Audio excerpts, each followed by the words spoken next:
ছোট্টবেলায় যখন ছোট ছিলাম এই রাঙা আলু বা মিষ্টি আলু রান্নার পরে মা কাঠের উনানে পুড়িয়ে দিত।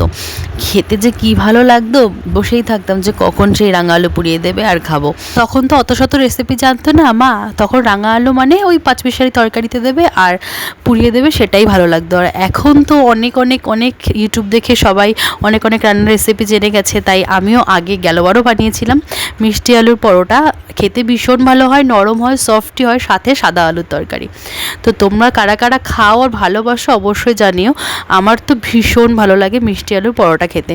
প্রথমেই মিষ্টি আলুগুলোকে প্রেসার কুকারে একটু সিটি দিয়ে ভাপিয়ে নিয়েছি। এবার ছোকরাটা ছাড়ি, মা ছেলে মিলে দুজনে আচ্ছাই করে চটকে নিয়েছি, রেখে দিয়ে এবার একটা বাটির মধ্যে ময়দা নিয়ে নিয়েছি অনেকটা। তার মধ্যে জোয়ান, নুন, চিনি, তেল, তারপরে ময়দাটা দিয়ে অল্প অল্প জল দিয়ে আলুটা দিয়ে ভালো করে সুন্দর করে মেখে রেখে দিয়েছি। আর এদিকে সাদা আলুর তরকারিটা তো কালো জিরা ফোড়ন দিয়ে তার মধ্যে লঙ্কা চিড়ে টমেটো দিয়ে হলুদ ছাড়া যেমন করে মাখো মাখো করে নামিয়ে নিয়েছি। আর এদিকে ময়দার থেকে লেচি কেটে তার মধ্যে ময়দা দিয়ে সুন্দর করে বেলে নিয়েছি। আর বেশি তেল কিন্তু খাওয়া যাবে না, গরম পড়ে গেছে, তাই অয়েল ব্রাশ দিয়ে পরোটাগুলো সুন্দর করে ভেজে নিয়েছি। আর ভাজাটাও বেশ সুন্দর হয়েছে, নরম সফটি হয়েছে।